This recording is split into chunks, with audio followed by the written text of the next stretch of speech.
Welcome back mga kababayan dito sa aking YouTube channel. Happy spring season dito sa Poland. Life update muna tayo. Galing ako ng immigration. Nag-apply ako or sumubok ako mag-apply para sa permanent residence dito sa Poland dahil nga 6 years na si kabayang Adrian dito at maayos naman yung trabaho ko kaya sinubukan ko mag-apply ng permanent residence at i-update ko kayo sa mga susunod na buwan kung ano yung resulta. Alam niyo naman, nagbabakasakali lang ako dahil may trabaho kasi tayo dito sa Poland o may trabaho ako dito sa Poland na employment contract yung aking kontrata. Kaya ang advice ng aking boss ay mag-apply ako ng permanent residence. Sa dami ng dumaang pagsubok sa loob ng 6 na taon mga kababayan, andito pa rin ako sa Poland at nangangarap na baka sakaling maging residente or maging permanent residence dito sa Poland. At syempre, i-update ko kayo dito sa kwento ng aking buhay dito sa aking YouTube channel. Kasi alam nyo, ito lang ang aking libangan at dito ko lang kayo makakausap or dito ko lang maibibigay yung mga opinion ko patungkol dito sa Poland. At syempre based ito sa aking experience sa araw-araw ng aking pamumuhay dito sa Poland, sa araw-araw ng aking pagtatrabaho ay nangangarap ako kasi maganda yung benefits, maganda yung mga maaaring makuha ko for the future once na ma-approve yung aking apply sa pagiging permanent residence dito sa Poland. At baka dito na rin ako mag-asawa or magkaroon ng anak. So, subaybayan nyo yan sa kwento ng aking buhay dito sa aking YouTube channel. Kasi nga, namomotivate ako sa mga benefits, sa mga tao dito. Dahil mababait sila at maganda yung binibigay na benepisyo sa mga mamamayan dito sa Poland. At syempre, kapag naging isa akong residente dito ay mai-experience ko yung ganong benepisyo na nakukuha ng mga local residents dito sa Poland. Kaya nga hindi tayo sumusuko sa ating mga pangarap kahit na mabigat yung trabaho, kahit na madami tayong pinagdaanan, kahit na madami akong pinagdaanan dito sa Poland, ay andito pa rin ako, tinataguyod ko yung aking sarili, tinutulungan ko yung aking sarili para sa bandang huli ay baka mag-ani or magbunga yung aking pagtsatsaga. Marami tayong doubt ng mga nakaraang taon, ng mga nakaraang buwan, pero hindi tayo titigil hanggat hindi natin nakukuha yung ating pinapangarap. At hindi ako babalik sa Pilipinas nang hindi ako nagiging matagumpay dito sa Poland. Mahaba man or nakaka-stress man yung paghihintay sa ating pag-a-apply ng temporary stay, permanent, or pagiging isang residente dito sa Poland, ang tanging laging nasa isip ko ay kalma at maghintay. So habang busy tayo sa pagtatrabaho ay samahan din natin ng positive na pananaw sa ating buhay. Hindi pwedeng laging nagda-doubt tayo at hindi pwedeng laging negative yung ating mindset.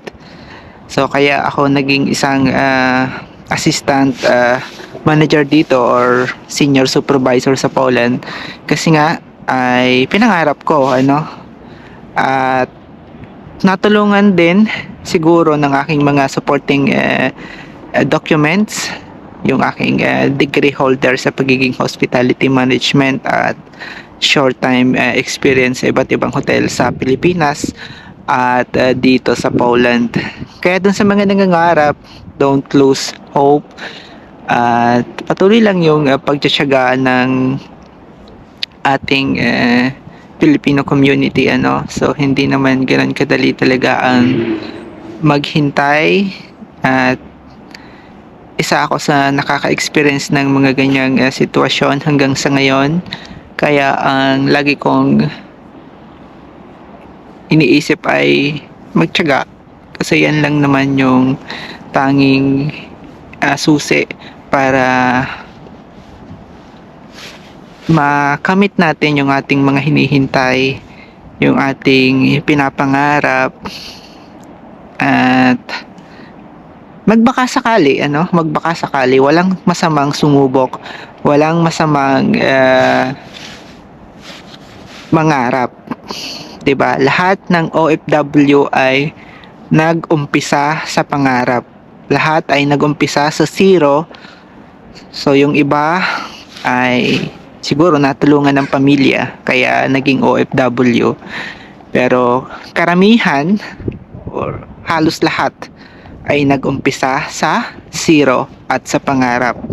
Kaya ikaw na nakakapanood ng video na to, maging motivation mo to, maging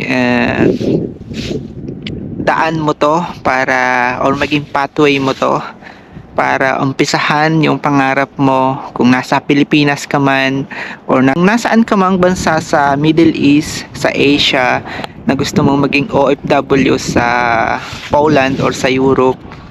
Maging pathway mo tong mga videos ko dito sa aking YouTube channel.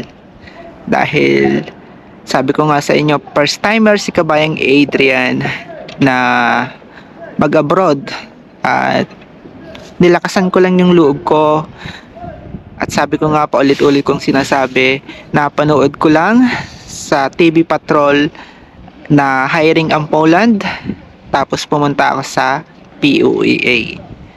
Sa ngayon ay ang pinapangarap ko ay maging permanent residence.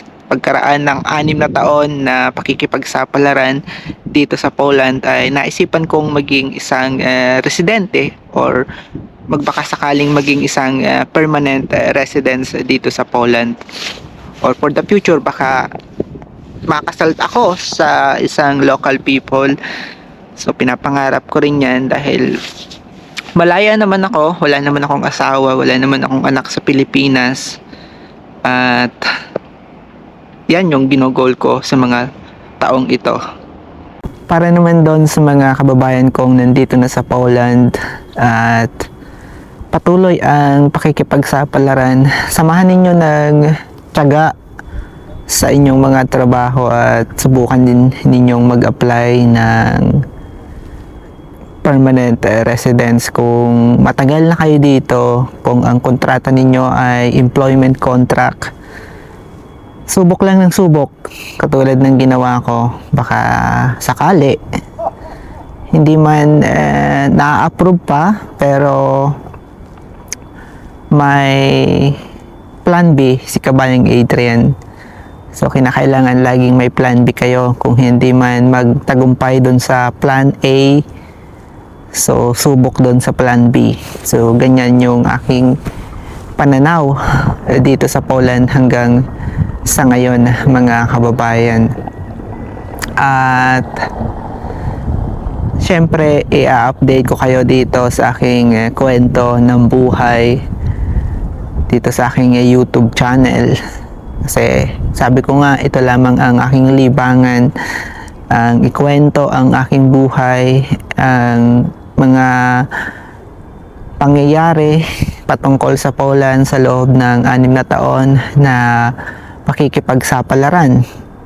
Kaya kung hindi ka pa nakakapag-subscribe dito sa aking YouTube channel, paki-subscribe mo na at paki-click mo na rin ang notification bell, ano, para maging updated ka sa mga susunod kong video, sa mga susunod kong live, para at least maging updated ka sa kwento ng buhay ko dito sa Poland.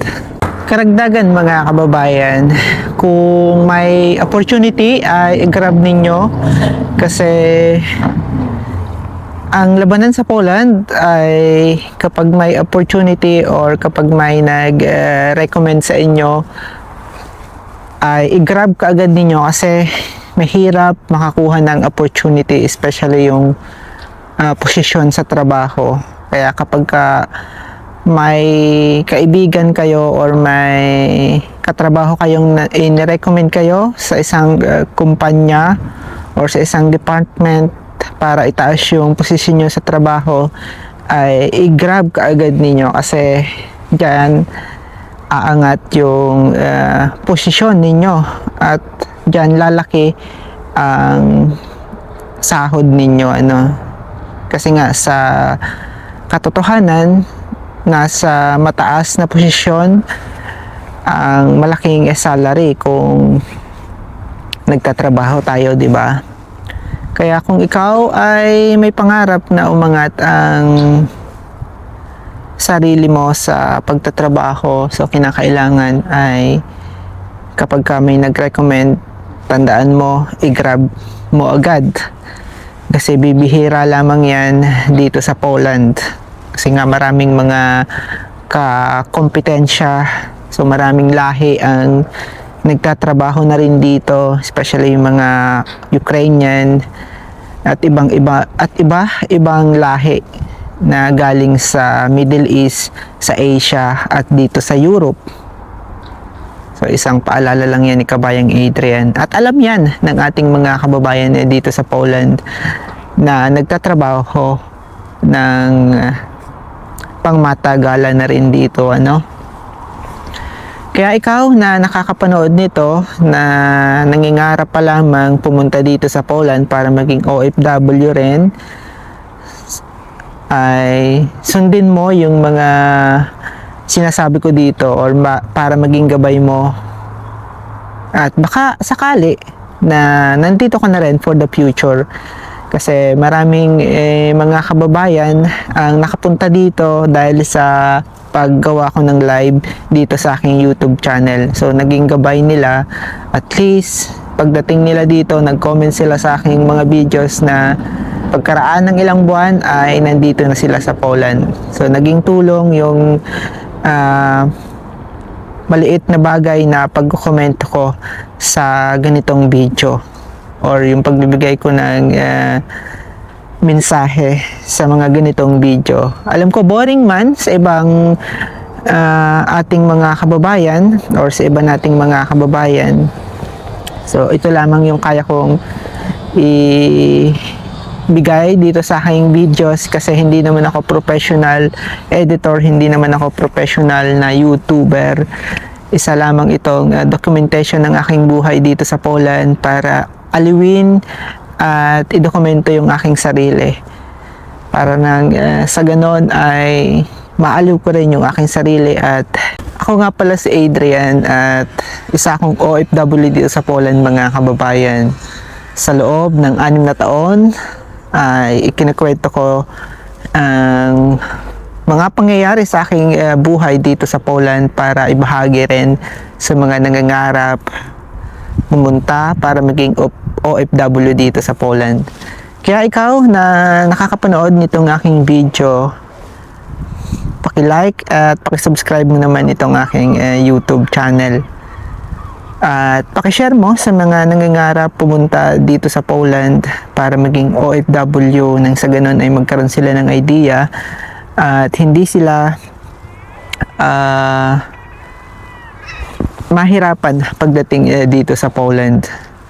So ganitong video lang yung kaya kong maitulong sa mga nangangarap pumunta dito sa Poland na mga Pilipino. By the way, hanggang dito na lang itong aking video, at magkita-kita tayo sa mga susunod kong live or upload dito sa aking YouTube channel. And God bless mga kababayan.